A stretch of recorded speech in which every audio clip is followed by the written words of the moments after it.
In this episode, we talk about healthy popcorn. I start out very slow and disheveled, and then we get going and talk about motivation, how to stay motivated, and the things you can do to get more done.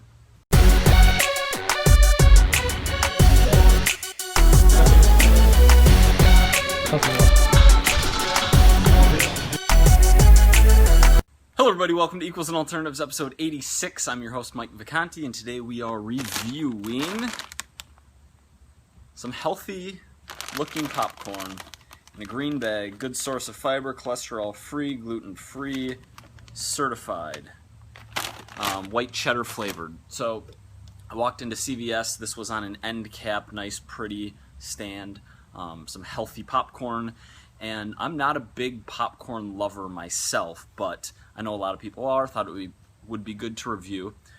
There's 5 servings in this bag, which is a lot. Like volume-wise, this is a lot of popcorn. But for 1,000 calories, I just can't imagine that's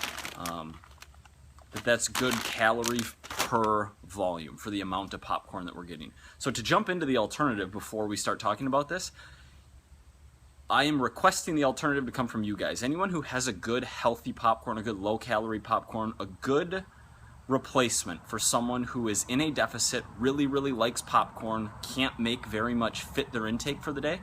Do you have a good brand and a place where that person can buy that brand?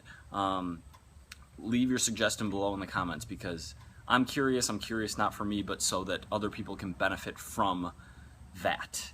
But yeah, equal to a pint of ice cream, pretty close in carbs and fats.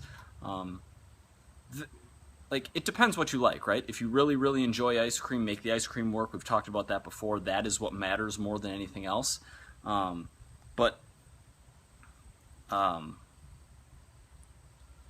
was I going with this? I want to talk about movie theater popcorn, because AMC theaters specifically, and most theaters serve similar huge portions of popcorn, get a really bad rap when the large, like the big tub of popcorn, actually only has 1,000 calories. Only 1,000 calories. But people think of popcorn as this atrocious thing, or movie theater popcorn specifically as this atrocious thing, when really it's equal to this. And I would imagine not too far off in size as well, or in volume of popcorn. What else we got? Today's been a weird day for me. The question of the day is super fitting and kind of fits the mood of this entire episode. I'm emailed this a lot. Mike, how do I get motivation? I think someone actually asked it in the Ask Me Anything on my site. And I can answer the question, and I can regurgitate stuff I've read, and I can tell you strategies that I use that sometimes work for me, but the truth is I can't tell you from a pedestal how to be motivated, because I don't know. It is noon right now. I woke up early. I went to bed early. I woke up at 5:30 and did a little bit of email, had a relatively productive first hour of my day, and then I trained Gary. But since then, I have not designed the 2 new client programs that I was going to design. I have not replied to my email. I have not done the things that I was supposed to be doing. Instead, I watched random YouTube videos. Literally, I probably watched 45 minutes of fitnessy type workout videos. Just random stuff, reading blogs on Facebook, opening new tabs. I haven't done anything for the last 4 hours when I had planned on doing things. So to sit here and say, well, this is how you get motivated and this is how you do it, is it just doesn't feel right to me, you know? Things that have worked and things that I know work are, one, you can't think yourself into action. You can't use your brain to rationalize doing whatever it is you feel like you need to be doing.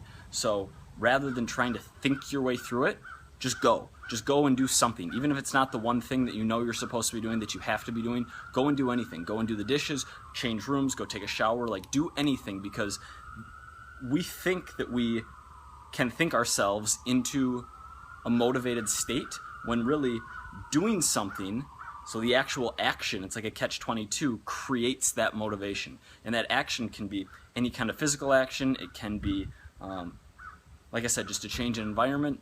That's the number one thing I would say, the most practical thing. We can go super high level and talk about having a very specific reason for doing what you want to be doing, and this underlying driver, this is something that is that a lot of people have in common who lose a massive amount of weight is they have a real motivator for doing it, like a real shock. A parent loses a leg from diabetes, or like just a lot of things can happen that can shock you into saying, oh shit, I need to change my life and I need to do it now. And having that underlying motivation for all of your days and all of your decisions is something that's going to carry you in the long run.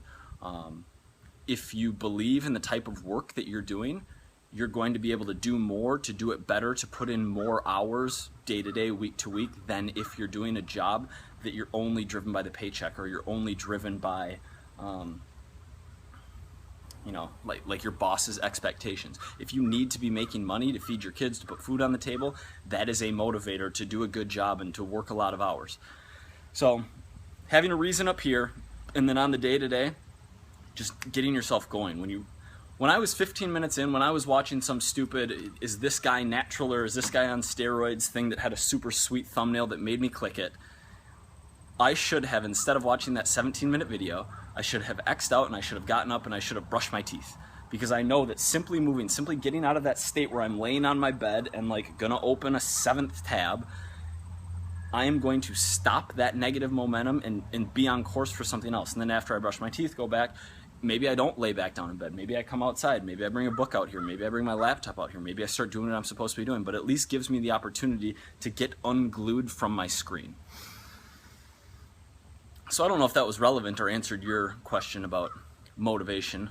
Follow up if you would like, or if you guys just want to talk about being motivated or popcorn or anything, down in the comments. Ben and Jerry's. I am actually about to walk to Citarella and pick up, I've told you guys I'm super into Talenti, which is technically gelato. It makes me feel a little bit like a fraud, and like, I don't know, gelato's just trendy and very cultured, and that's not me.